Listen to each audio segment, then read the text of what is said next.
Hey, welcome back to the Garden Hutch. Today we are going to talk about color and what it means, what it does, what can you expect out of color in your garden. Let's get going.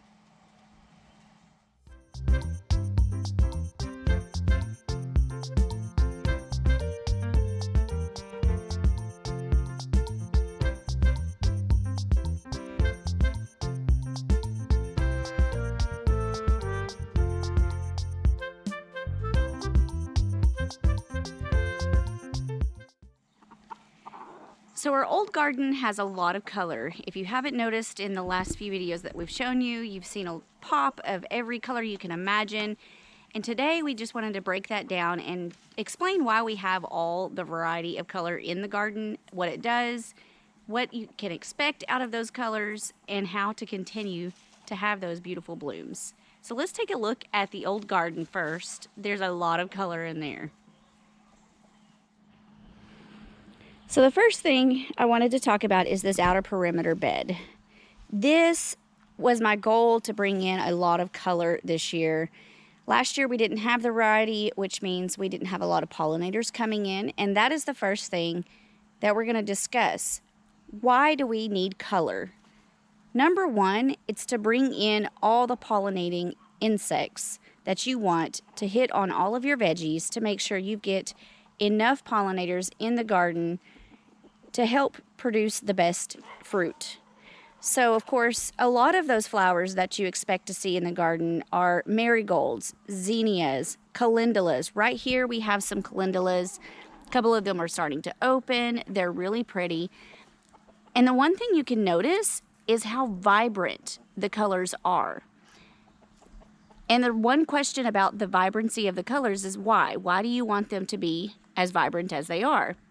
Number one, that vibrant color will attract those pollinators. They will see it. They will know that that flower has a lot of nectar to supply for their needs.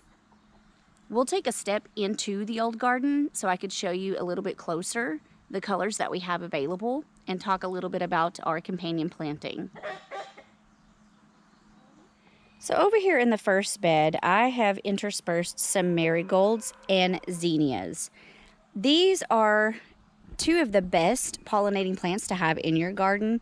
Not only do they bring in the healthy insects to help pollinate all of your vegetables, but they also deter a lot of the bad insects that you do not want, including squash bugs, hornworms, a variety of cabbage worms that can come in and wipe out your plants overnight. But look at the color. This is what I mean by vibrancy. You want these flowers to be popping with color. I mean, the patterns are gorgeous.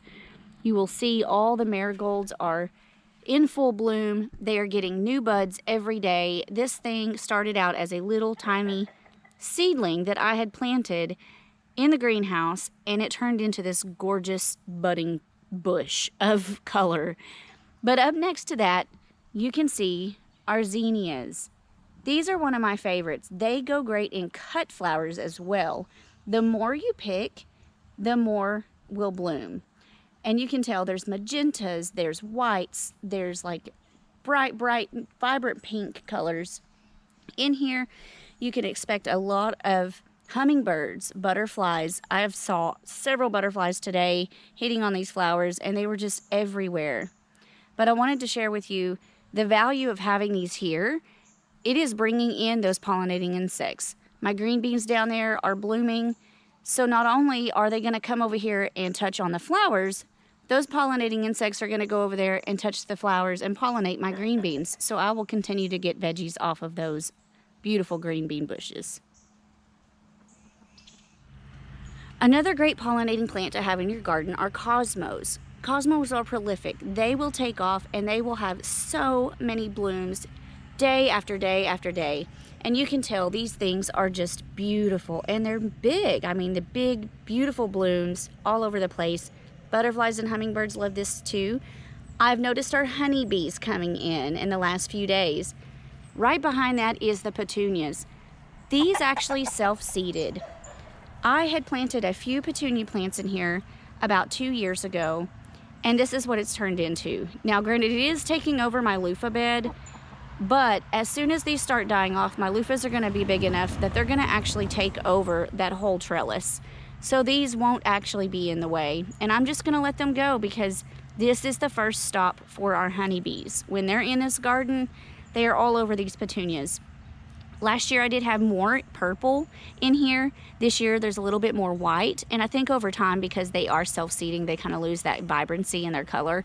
But it's still beautiful. I mean, they're just everywhere, and they're gonna bring in those amazing insects. And if you get close enough, isn't that gorgeous? So on this end, I have interspersed some baby's breath. Goes really great in my cut flower bouquets that I enjoy on my desk for work. I also have some chamomile. Chamomile is going to be great. It's going to be wonderful collecting those buds for teas later on. You can dry them out, and they'll keep for up to over a year in a airproof jar. Next to that is my alyssum. Alyssum is one of the biggest pollinating plants you want in your garden. Reason being is it deters a lot of the bad insects. You're not going to have a lot of the hornworms. You're not going to have a lot of those nasty squash bugs that we fought last year. So my goal was to get enough of that in here to bring in the insects that are going to be eating those things, including aphids. The ladybugs love the alyssum, so they're going to come in and they're going to eat off the aphids. So we're not going to have an issue with that, or whiteflies. Alyssum is really good to have in your garden.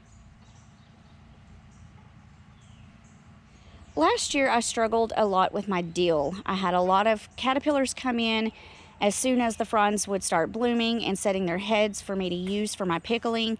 Those caterpillars would come in and wipe it out. I mean, just took the whole stalk and ate it. Just ate it up. This year, my goal was to put some marigolds in, intersperse them in between my dill, and so far it has worked. I have seen butterflies come over here and hit on the marigold and the zinnias, but I have not seen one caterpillar. And this, y'all can tell this is the mammoth dill. It's massive. But look at that beautiful head. Now next to it is my pickling cucumbers, and we have a few that I'll be picking probably next weekend, and I'll be pickling my first jar. This is gonna go great as I can split this, and it calls for 2 sprigs of dill in my pickle recipe for each jar. So I'll be able to split this one head into 2 and use that in 1 jar. And it's so fragrant. But thank you, marigolds, for keeping the nasty caterpillars off of my dill this year. Another great reason to have all this color is the amazing aesthetic it puts in your garden. This is our top garden, and I wanted to show you my wildflower pollinating bed that we are going to leave as a self-seeding, no-till bed from here on out. Let's take a quick look at that too. So in this bed, you can tell it is overloaded with flowers. I'm really excited about this space. I started this about 2 years ago. We tried wildflowers in here, and every year they just get better and better. And this mix that we got, again, I know I've talked about it in the past. We got it for $1 at our local Tractor Supply. It was amazing. Catch those sales in the fall. They have those packages now. We went the other day to get some chicken feed, and let me tell you, they're almost $12 a bag for what I got, and I got them for $1 a piece last year. So excited. But this is what they did. I mean, they took off. Over here, you can tell I need to get out here and deadhead. The trick to making sure you have plenty of blooms over and over and over again is to deadhead. You can tell I have been slacking this weekend. Every day I have to come out here and pick these off, which doesn't take too much time. Plus I get a chance to get out here and look at the flowers. But these are a wild calendula that was in the mix. They're beautiful. There was some poppies in here. They've already since died off. They are not coming back, I don't think. There wasn't very many of those. You don't get a lot of poppies around here.